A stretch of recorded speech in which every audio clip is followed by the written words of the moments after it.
This week, rapper Kanye West is spreading anti-Semitism, Jews are fighting about it, and the head of the Anti-Defamation League recently compared the man who would own Twitter, Elon Musk, to notorious anti-Semite Henry Ford.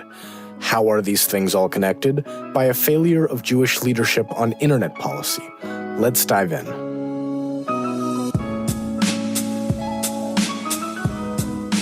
I'm Lev Gringauz, and welcome to The Jews Are Tired, your podcast about Jewish news.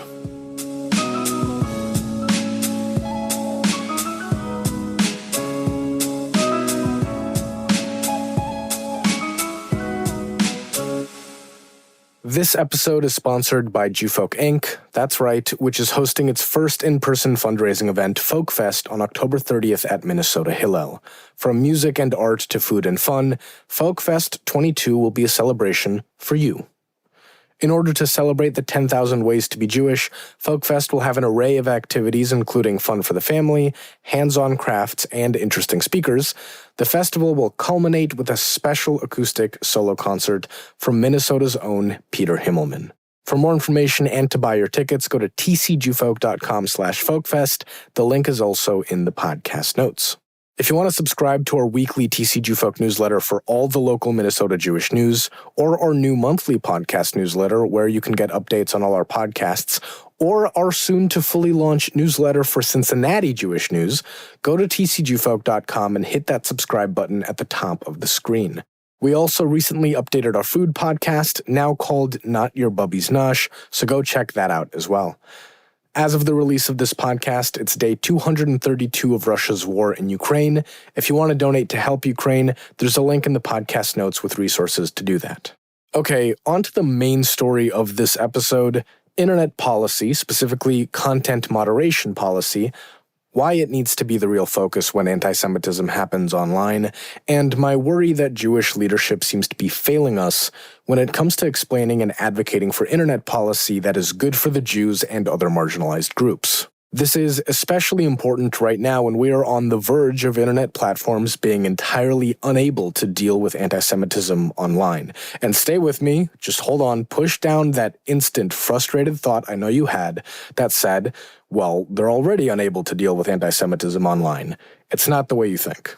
So this sounds like a lot, but let's keep things simple and get at the why of this by starting with the big controversy of the week, Kanye West. The prolific rapper and producer has over 31 million followers on Twitter and over 18 million followers on Instagram. For some reason, West decided to post on Instagram accusing Puff Daddy, another rapper, of being manipulated by Jews. For this anti-Semitism, Instagram took down the post and temporarily locked West's account. So he went on Twitter and tweeted that he was going to go, quote, DEFCON 3 on Jewish people. That tweet got taken down by Twitter, so then West tweeted, quote, who do you think created cancel culture? Which seems pretty obviously to be pointing again at Jews as the all-controlling and manipulating people shutting down everyone we might not like. Naturally, this has a lot of Jews angry and frustrated. West has more followers on both Instagram and Twitter than there are living Jews in this universe. We're already facing a lot of anti-Semitism with the past few years seeing record violent attacks on American Jews, and now we have to deal with this. But here's where the discourse has gone with Jews online. We're talking about how West being mentally ill, he has bipolar disorder, doesn't excuse his anti-Semitism.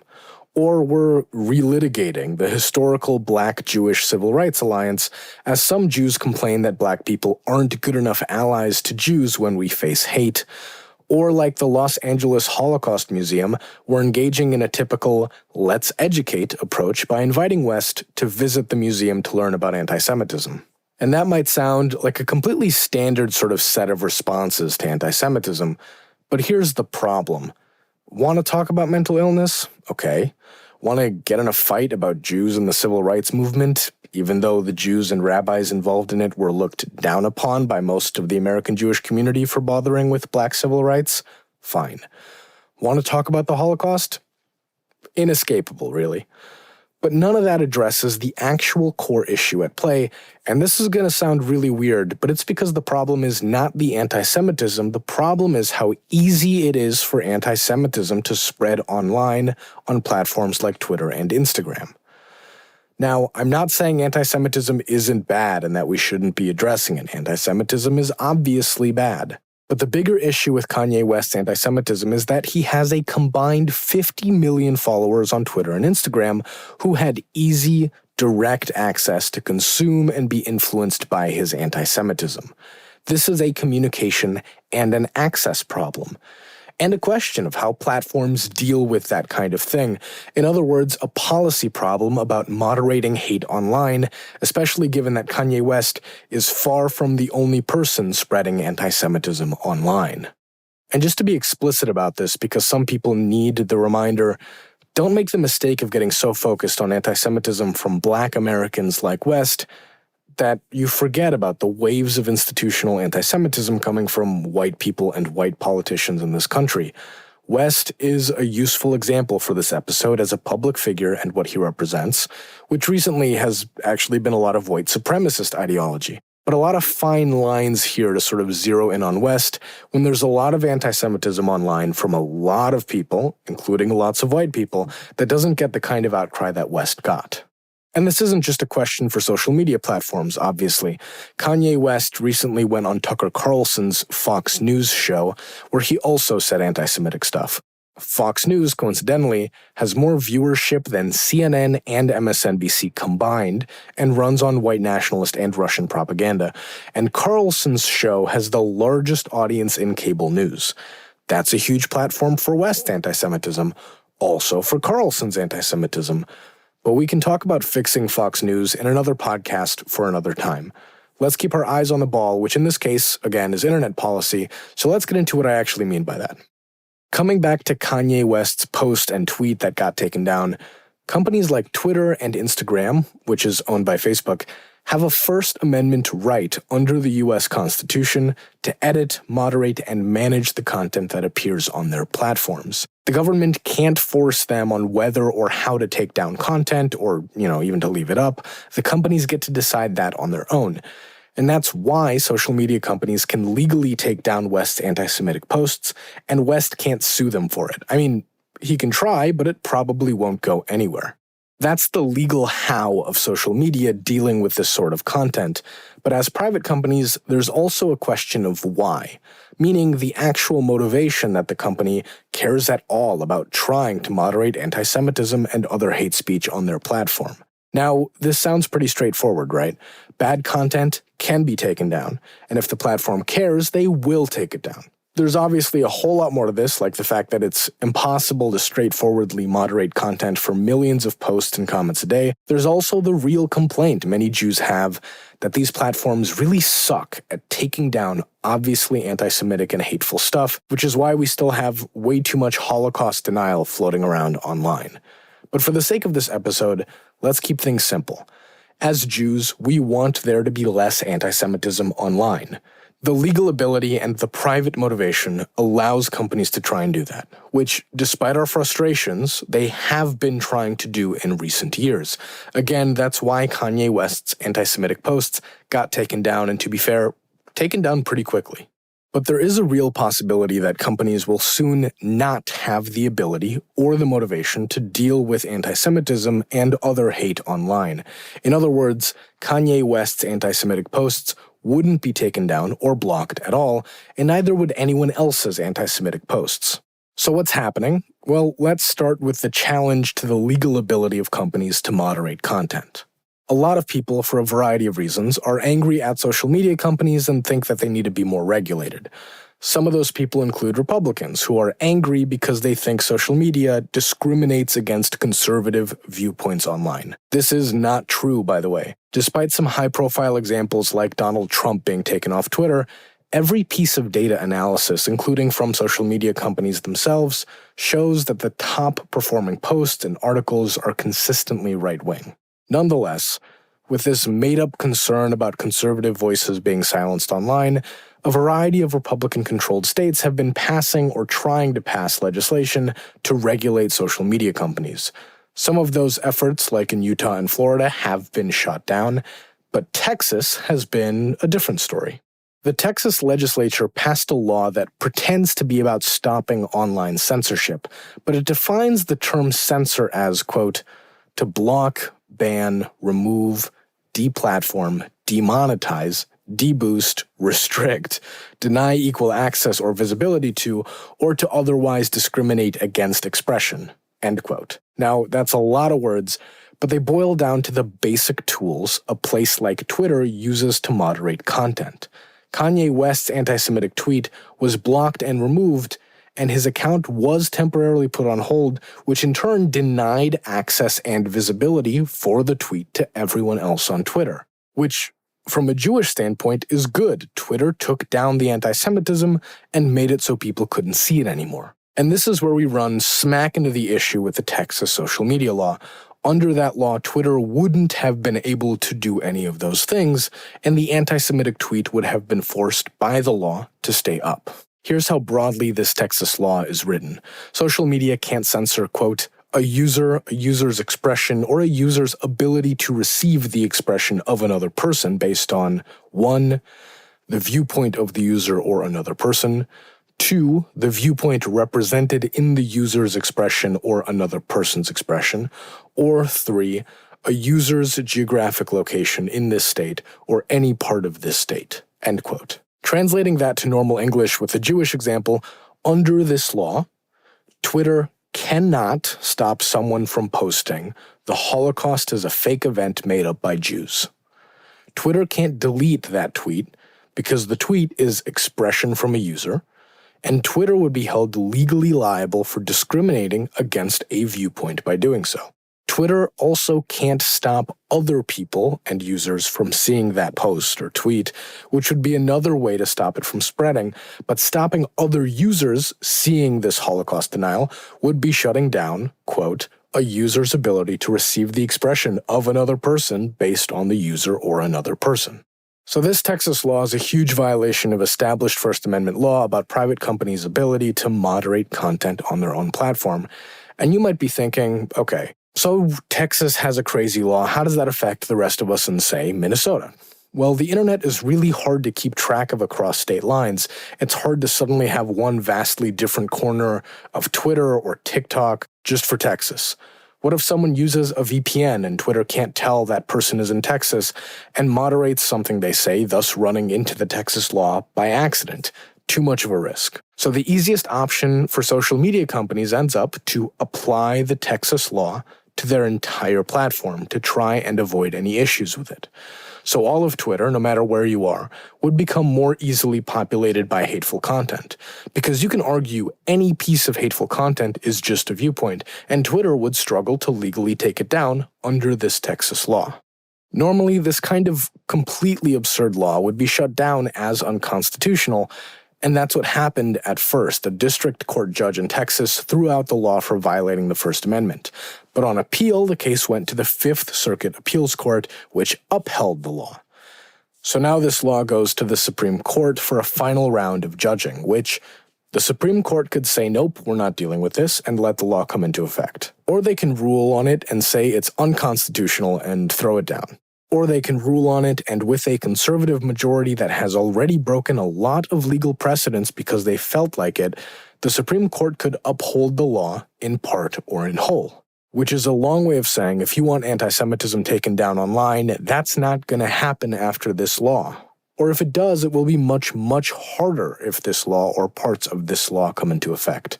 If you want to learn more about this, there are some good explainers from the Washington Post and TechDirt in the podcast notes. But wait, there's more, because Twitter, through a bizarre and convoluted series of legal fights and shitposts, is on the verge of being bought by billionaire rabble-rouser Elon Musk, the guy behind the poorly built electric cars from Tesla. There's a million things to potentially say about Musk and the truly wild journey of his attempt to buy Twitter, which I'll just leave a link in the podcast notes to an Atlantic and Verge story about it if you want to learn more. But the main issue at play is that Musk has expressed a lot of viewpoints on content moderation that would frankly be bad for the Jews. Essentially, Musk has also taken up the Republican complaints about censorship online and wants there to be more unmoderated speech on Twitter. And that's why, as the Anti-Defamation League, the leading Jewish anti-hate advocacy and research organization, noted in April, neo-Nazis and white supremacists are really excited about Musk buying Twitter. They think he's going to stop moderating and shutting down hateful content, which obviously includes anti-Semitism. If you want to read it, a link to the article the ADL wrote about that is in the podcast notes. Now, Musk is notoriously hard to predict, but it's a real concern at this point that if Elon Musk does buy Twitter, as it seems increasingly likely he'll do, that Twitter will lose its will as a company to go out and actually try to deal with anti-Semitism and hate on its platform. At best, there will be a weird, personal, random decision-making around what is dealt with and how. Elon Musk is friends with Kanye West. Is he going to hear West out and say, no, the anti-Semitic tweet is fine, or listen to Jews once and then leave other anti-Semitism in place? It's really like Russian roulette with this guy. So Jews online are between a rock and a hard place, between the legal issues of the Texas social media bill and Twitter's potential owner. We are likely to have far less protection against hate, harassment, and anti-Semitism online. Kanye West or no Kanye West, in the grand scheme of things, we're looking at a crisis, frankly, on what Jewish life online will look like moving forward and how much anti-Semitism and racism and hate will get worse all around. That brings us to the final part of this episode and my other big concern with this stuff. Where is the Jewish leadership on internet policy in regards to these issues? Where is the effort to help our community understand what's going on and advocate against these dangerous developments, and for better, more thoughtful regulation of social media companies? Our best bet is the Anti-Defamation League.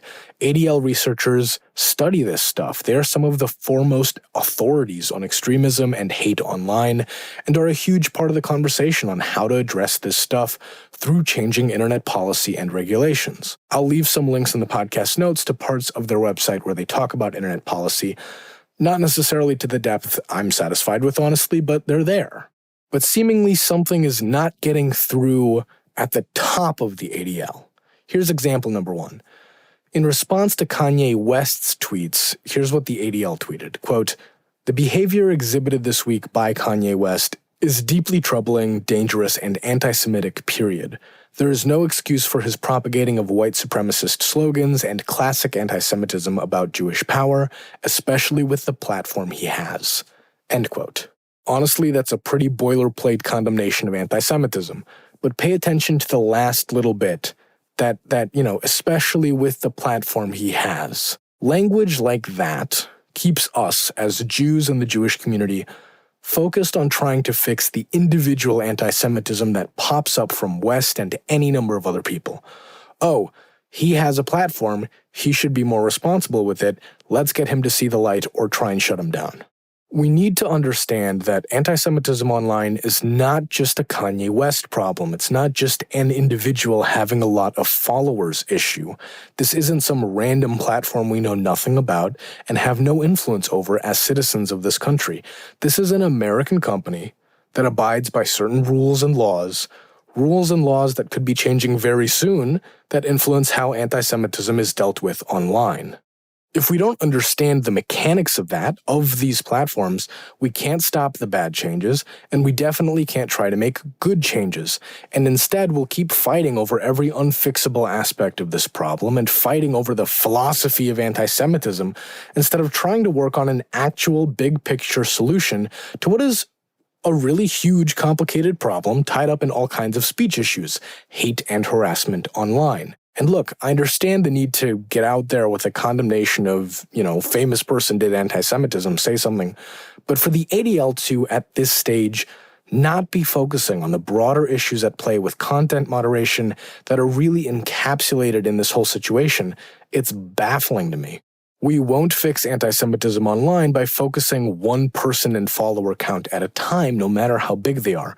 And it's frustrating that the organization most equipped to inform the Jewish community on the need, frankly, to change our strategy on this, seems to be struggling to do so.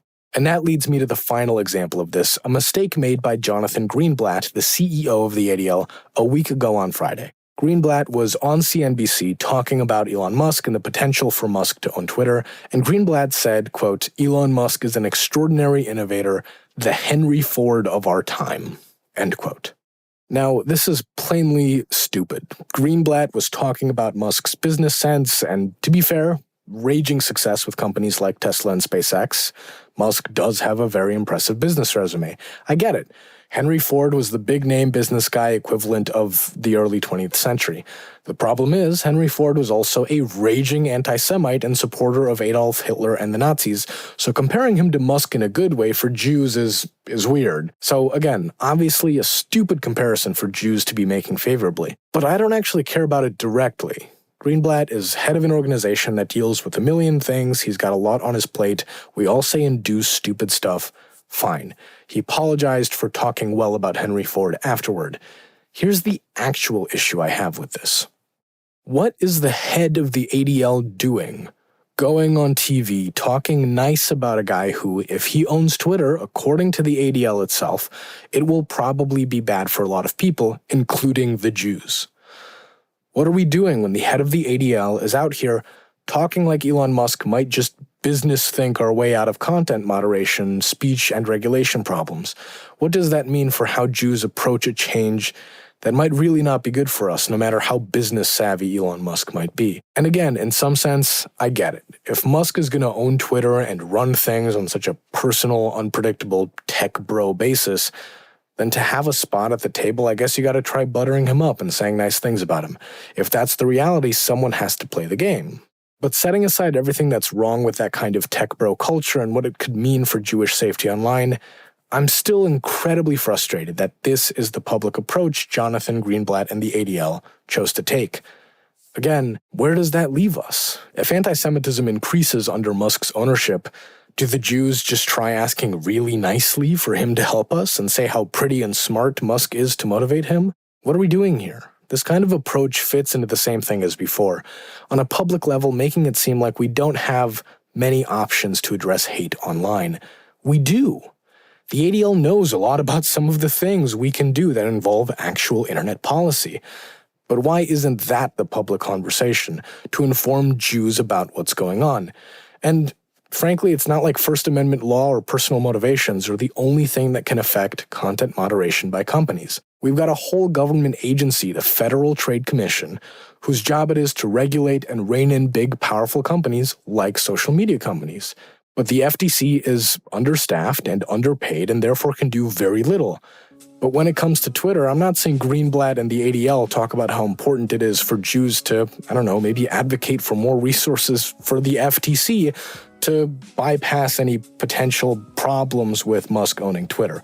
Instead, here we are, continuing to yell at each other about individual tweets as if that's going to solve anything, while our Jewish leaders and organizations who have real expertise in these issues, I can't stress this enough, they know about these things, Greenblatt knows about these things, seem to not be able to translate that expertise into clear Jewish public policy that Jews can understand and rally behind.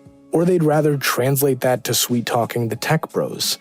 By the way, as Jewish media, we're not blameless. We typically only cover online and hate issues from a, Jewish leaders said X perspective, versus having dedicated coverage and talking to actual First Amendment and content moderation experts about this stuff. But I still can't help but be really baffled that especially at a moment like this, when Jewish online safety is distinctly at risk because of bad policy and potentially bad ownership, Kanye West did an anti-Semitism, and that's as far as that conversation will go until the next high-profile anti-Semitic tweet. This has been this week's The Jews Are Tired podcast. I'm Lev Gringaus. Don't forget to subscribe and share, and hopefully next week the Jews will get some rest. The Jews Are Tired is a product of Jewfolk Inc. For more information, go to tcjewfolk.com or email the show at podcast@tcjewfolk.com. A link to the transcript of this episode is available in the podcast notes, along with links to any news, stories, or reports referenced for this episode.